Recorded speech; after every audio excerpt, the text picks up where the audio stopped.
할렐루야. 사순절 갈보리 기도회 둘째 날 주님께 나오신 여러분들을 다 환영하고 축복합니다. 여러분, 이번 사순절 기도회 끝까지 다 승리하실 줄로 믿습니다.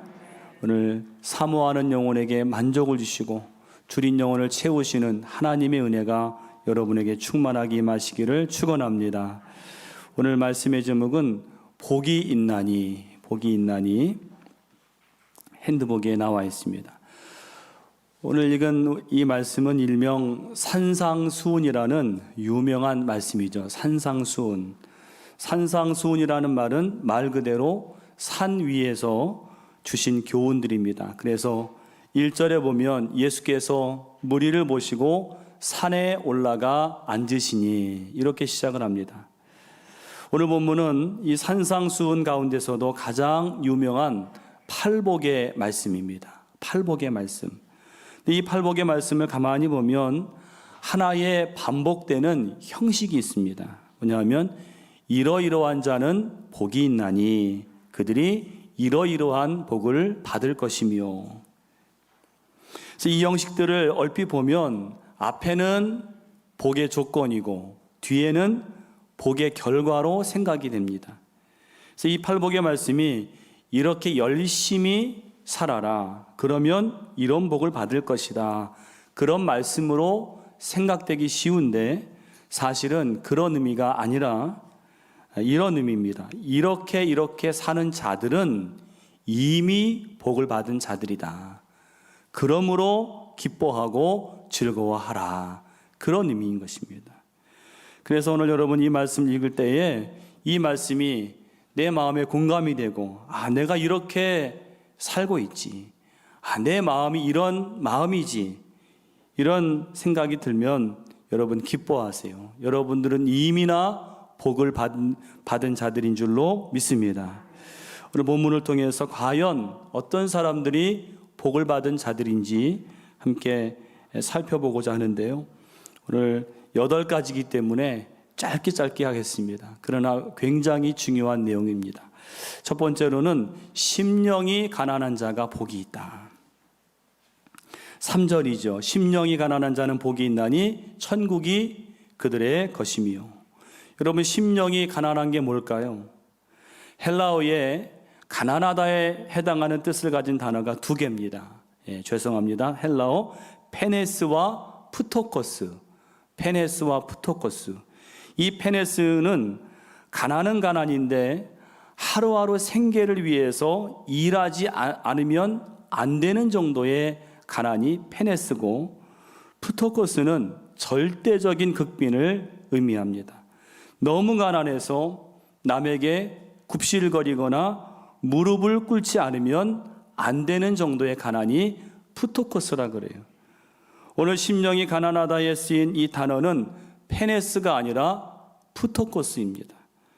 즉 심령의 가난은 자기를 볼 때 자기가 너무나 비천하고 무가치하고 아무것도 알 수 없어서 하나님 밖에는 의지할 리가 없고 그 앞에 무릎을 꿇을 수밖에 없는 그런 마음의 상태가 바로 심령의 가난이라는 것입니다. 오늘 혹시 여러분의 마음이 그런 상태입니까?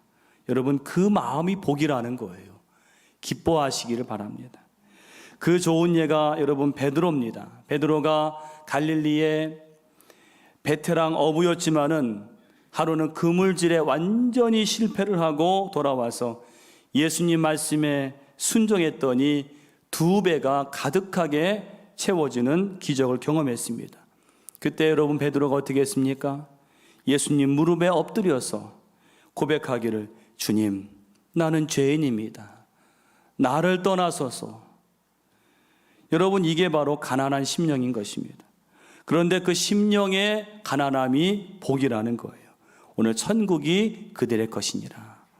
여러분, 심령의 가난함을 가지시기를 간절히 축원합니다. 2번째로 애통하는 자가 복이 있다. 애통하는 자, 4절이죠. 애통하는 자는 복이 있나니 그들이 위로를 받을 것이며. 여기에 애통하다는 일반적으로 우리가 아는 그런 슬퍼하다 정도가 아니라 이 애통하다는요, 사랑하는 사람이 죽었을 때의 격심한 비통을 나타내는 말이라고 합니다. 다른 말로 눈물을 억제할 수 없는 슬픔이라고 할 수 있습니다. 보통 슬픔이 아니죠. 그런데 오늘 주님 말씀이 그런 비통과 슬픔을 가진 자가 복이 있다. 사실 이게 얼른 이해가 되지 않습니다. 아니, 비통한데 어떻게 복이 되고 어떻게 즐거워할 수 있습니까? 우린 보통 웃을 일만 가득해야 행복하다고 여기지 않습니까? 그런데 여러분, 아랍인들에게는 이런 격언이 있다고 합니다. 태양빛이 언제나 계속 비치면 사막을 만든다. 무슨 말인가요? 태양빛이 좋지요. 그러나 항상 내리쬐면 건조지가 되고 맙니다. 뭐가 필요합니까? 비가 필요합니다. 비가 있어야 식물이 자라는 거예요. 우리 인생에도 슬픔이 좋지 않지만은 그걸 통해서 귀한 것을 얻게 된다는 것입니다.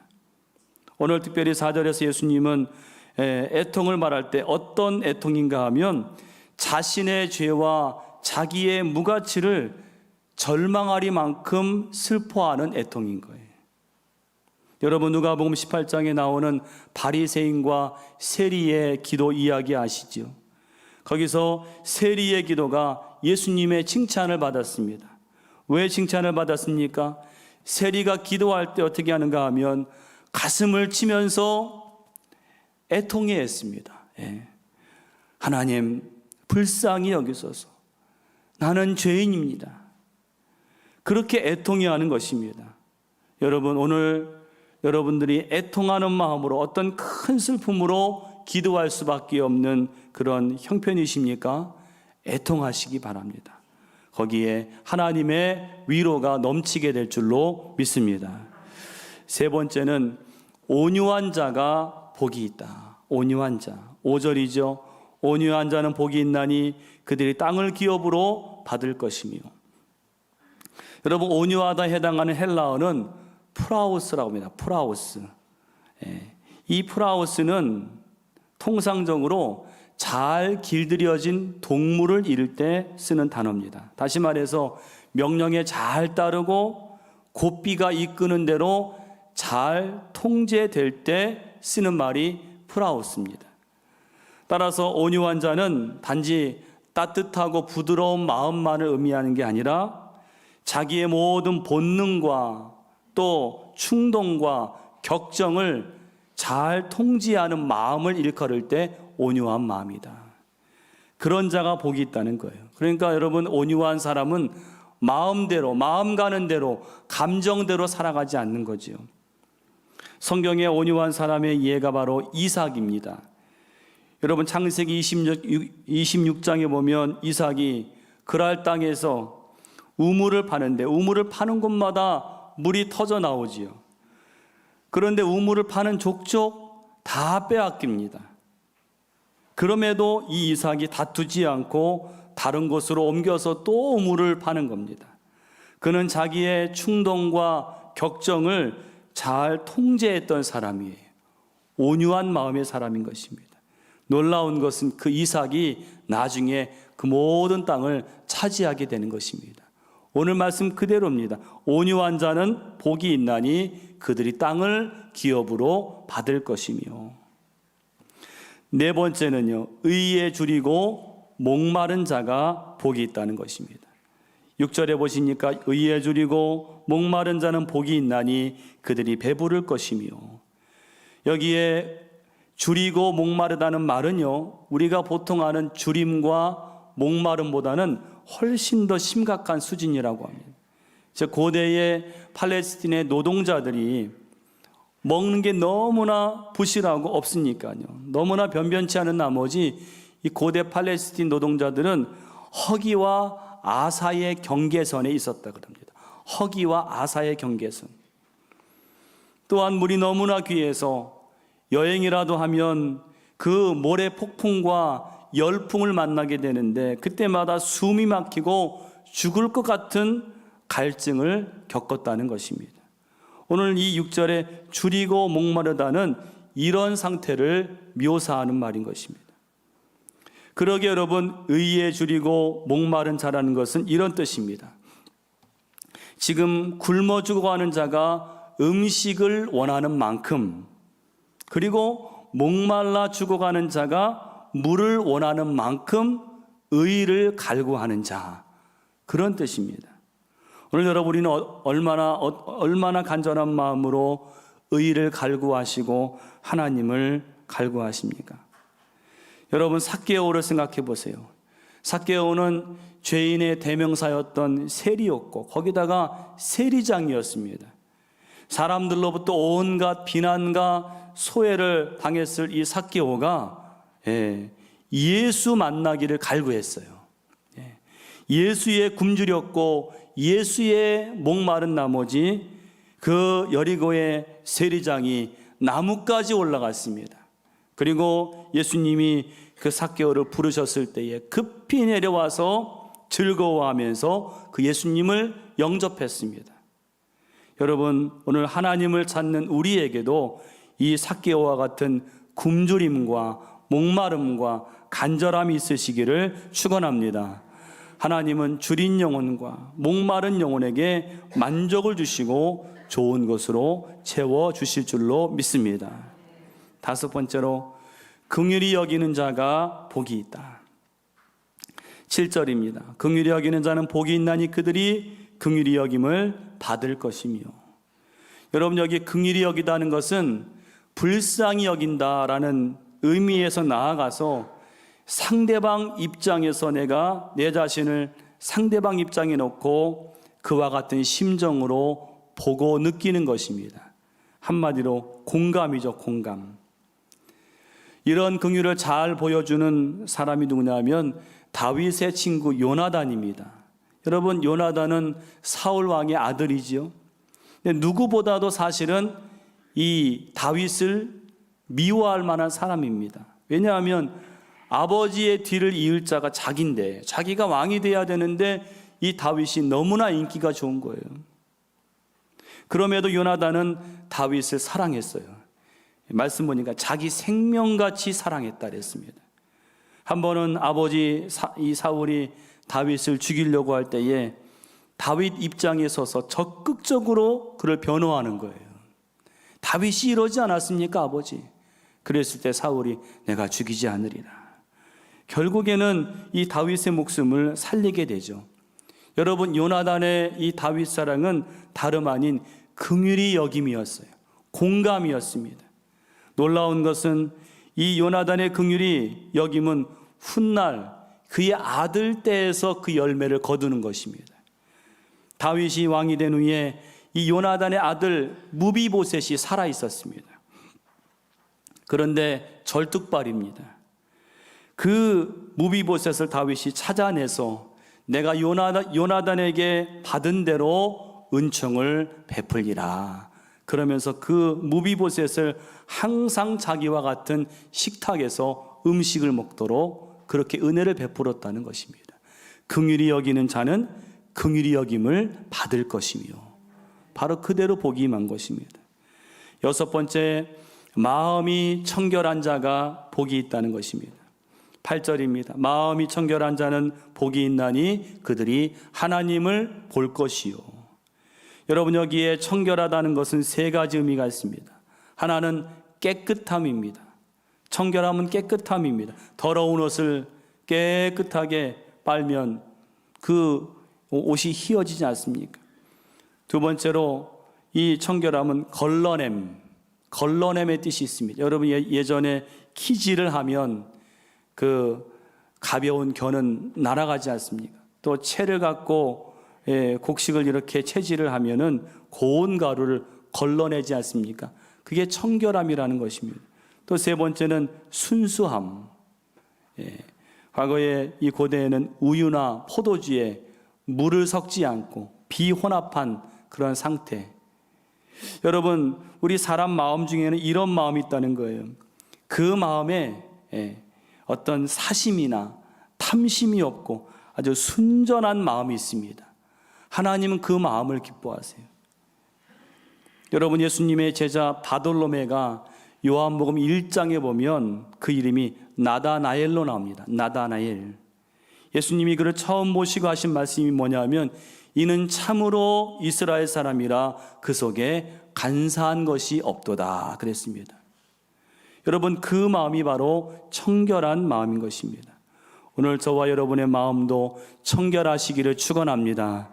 하나님 앞에 순전한 마음을 갖고 기도하실 때 우리가 하나님을 보게 되고 하늘의 신령한 비밀을 깨닫게 될 줄로 믿습니다. 7번째는 화평하게 하는 자가 복이 있습니다. 9절에 보니까 화평하게 하는 자는 복이 있나니. 여러분, 요즘 우리가 저 우크라이나 땅에 전쟁이 종식되기를 위해 기도하는데 이 화평은요, 전쟁이 없는 상태 그것만이 화평이 아니라는 거예요. 예, 화평은 매튜 헨리라는 성경학자가 이 화평을 너무나 잘 정의했는데 한번 들어보시기 바랍니다. 화평은 인간의 최고의 선을 이루는데 공헌하는 모든 것이다.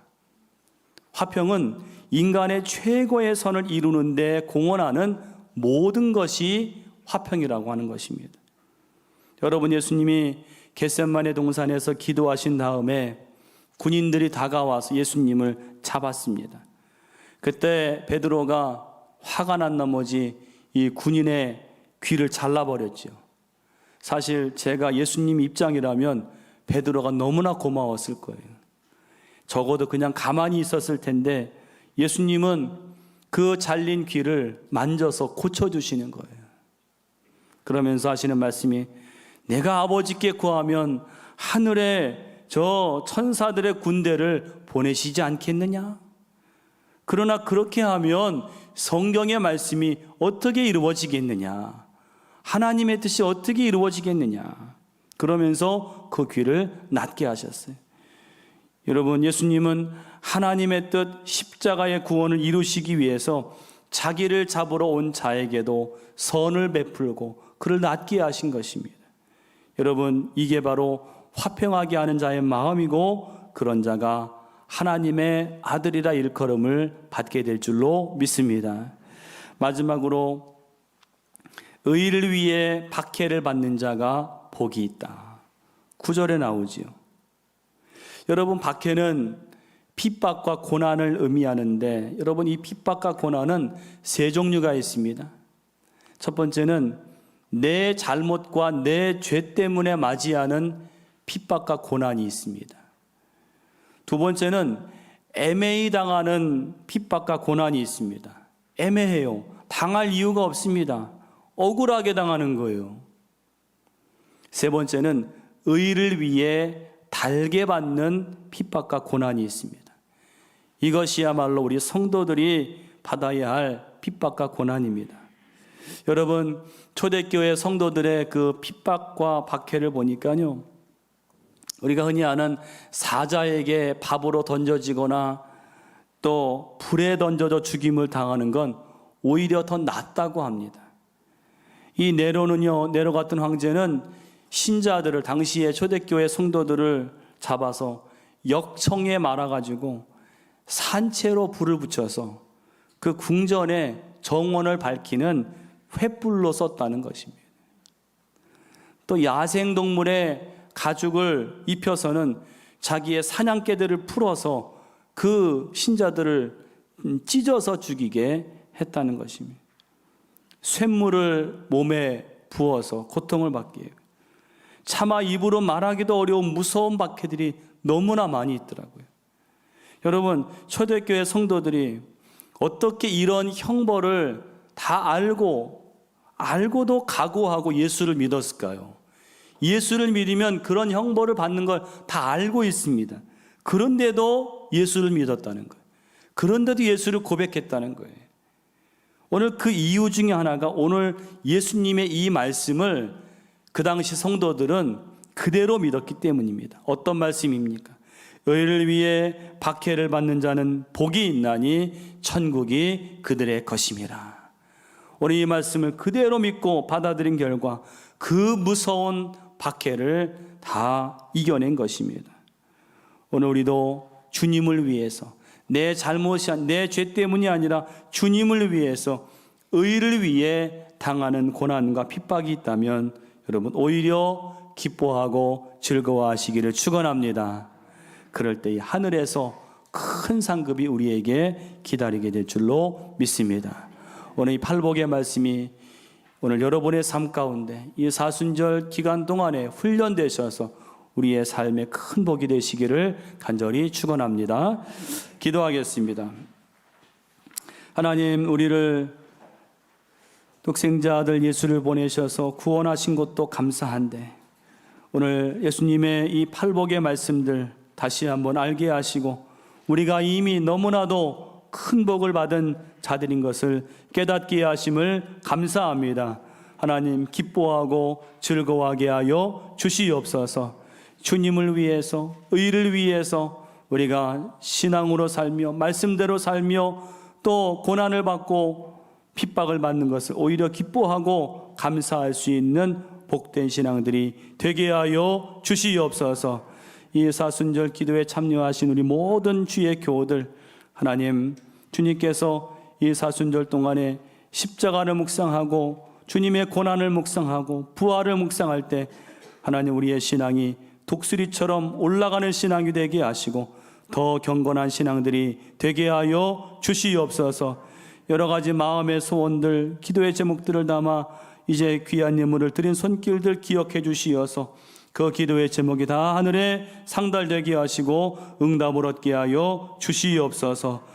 하나님, 우리가 나라와 민족을 놓고 기도하겠습니다. 교회를 위해 기도하겠습니다. 여러 중보 기도의 제목 갖고 기도하겠사오니 응답하여 주시옵소서. 특별히 다음 주에 있을 우리나라 대선 가운데 함께 해주시어서 하나님, 이 나라 간섭해 주시고 좋은 지도자가 선출될 수 있도록 역사하여 주시옵소서. 하나님 택하신 자가 선출되게 하여 주시옵소서. 예수님의 이름으로 기도하옵나이다. 아멘.